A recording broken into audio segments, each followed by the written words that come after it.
I wrote this song, I think, when I was still in high school. That's the craziest part, by the way, because I didn't think that this is how it's going to turn out.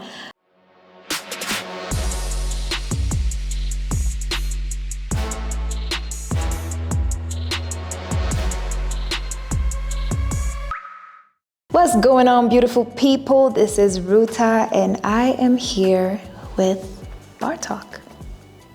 Let's get right into it. I'm excited. Okay.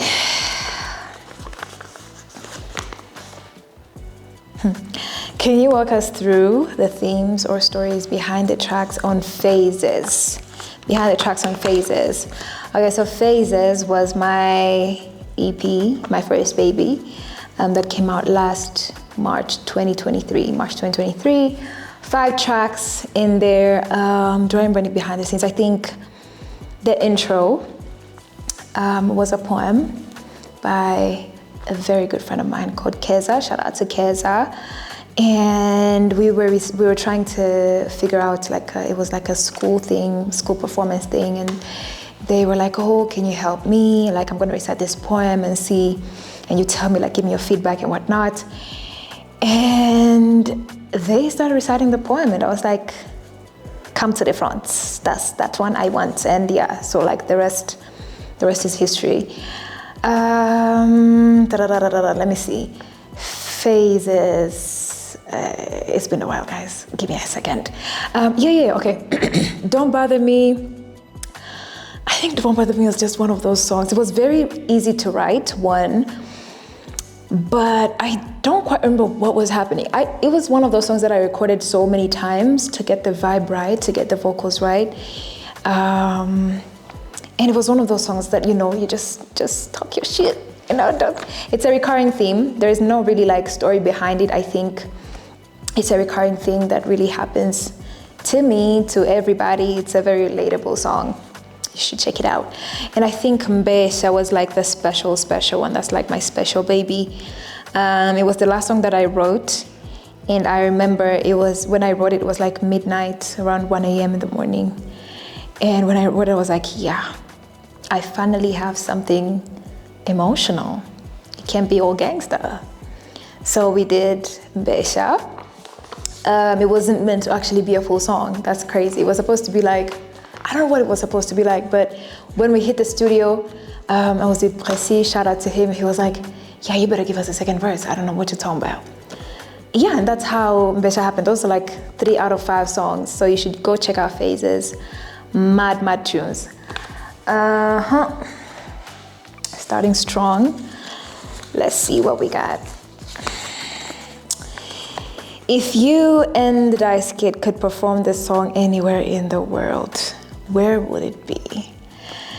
Hi. It's a global tune, actually. For a while, it's a global tune. I think I wrote this song, when I was still in high school. That's the craziest part, by the way, because I didn't think that this is how it's going to turn out. But that's really what happens when you get to the studio. You never really know what you're going to do. And where would it be? I'm gonna go ahead and say the O2 Arena. And yeah, we're manifesting. But it's really a global tune, so I think anywhere is the best answer to say. Can you give us a sneak peek into the vibe of the song? What should fans expect?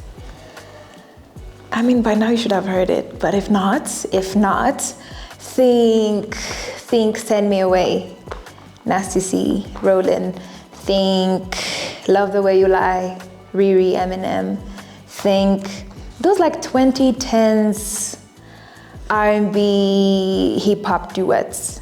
That's what you should think of. Yeah, it's a very beautiful song, if I do say so myself. So you shouldn't be dancing. I mean, you can dance, you can do whatever you want, but it really just makes you think about your life. And it's cold. It's a cold weather song. What's a top 5 artists locally? This is hard. Let me think. Top 5 artists locally.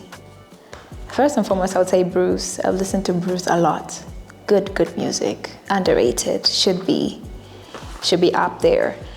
Mehdi, you gotta come back. I don't know. I'm just saying. I'm speaking for a lot of people. I listen to Mehdi so much, especially these days when he's no longer releasing. I'm just like, you gotta stop playing. Come back. Who else? I would say Dice as well. Yeah, Dice, he's a beast. His pen game is straight. His freestyles are straight. And his lovely company as well. So I would say Dice. That's the third. I'm trying to look into the women's side now. It's getting harder and harder and harder. I don't want to say myself. Don't want to sound. But who else? This is hard. Kivumbi. Kivumbi. Yeah, we bump to Kivumbi a lot. I'm trying to get one more. And the thing is, what could be crazy is that I've actually listened to them like so many times before, and I would probably listen to them right after this interview and be like, oh shit, I should have said that one.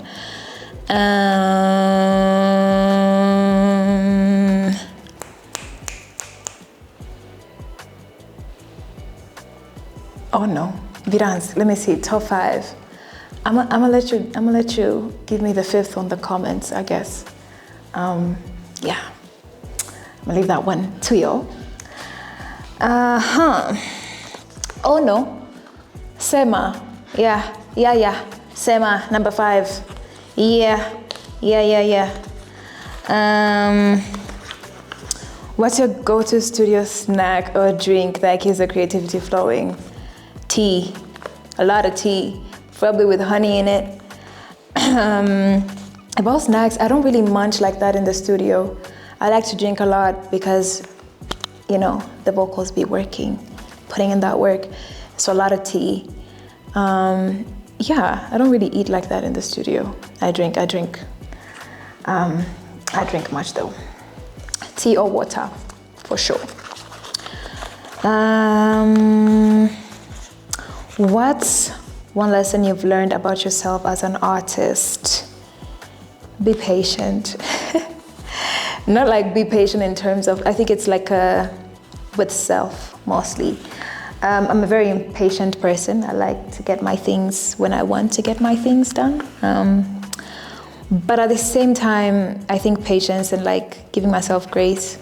When I create something, I try not to look at it from a lens of, like try to critique every single thing that I'm doing, but mostly like take it as like a lesson. Still a work in progress. I mean, I was supposed to actually drop an EP this year, and I have overthink, like the overthinker that I am. But we're working on it. Yeah, I would say patience. Like, what's gonna happen is gonna happen, and you have to trust that. I think that's one big lesson that I've learned about myself as an artist. How many more we got? Ooh, only 2? Only 2 more? All right. Which song on the EP was the most challenging to create and why? On the EP, I would say Don't Bother Me, because I recorded that shit so many times. I was like, one of these days we're gonna have to get it together as a people and use what we have. But like, I'm really glad, because I think that was my lead single, and it had the perfect amount of sass, attitude, lyricism, the melody, and you can bump into it still, and you can still bump into it anytime, anywhere. Yeah, it's been so many places, in the club, everywhere really. I think it's one of those songs that I was like, I had to find the perfect energy, because they're like, more passion, more energy, and I was like, but we're glad, You gave us what we have today, and I'm very proud of the song. Yeah, one last one. Sad. I know you like to see me on this camera. Sorry, guys. Hey, Akanyuma, let's see. You've recently teased a new song with the Dice Kid. How did this collab come about? That's a good question. I think I started listening to Dice Kid last year, and I was like, this is really dope music, and I was like, I really would love to work with him sometime. And months down the line, we were trying to make it happen. Fun fact is, we were supposed to actually make a song that he was gonna drop. But when we made it happen in the studio, the producer played the first track. I was like, oh yeah, this is really good, but I couldn't come up with anything. So I was like, let's just start from scratch. So it was really impromptu, I would say. The whole song was impromptu. And because I had this chorus, I wrote it 7 years ago, but then the day before that, I kept on singing it when I was cleaning my house. And I was like, why does this song keep on coming up? So we started building it from there, from the chorus. And yeah, he just went on the mic. He freestyled the whole thing. Yeah, I said freestyle the whole thing. And me and my girl, we were in the studio. We were like, do you see any pen and paper inside? I don't see any pen and paper inside. It's like, yeah. I was like, yeah, this is gonna be good. So yeah, that's how things worked out. I'm pretty sure this is not our only song. Not that I'm not saying anything, but what I'm saying is this could be our first song, but it shouldn't be our last. I really enjoyed the studio session. And that was it. Thank you for hanging out with me at Bar Talk. Yeah, remember to like, comment, share, subscribe, all the works, and check out For a While, RLUTTA featuring the Dice Kid. You're welcome.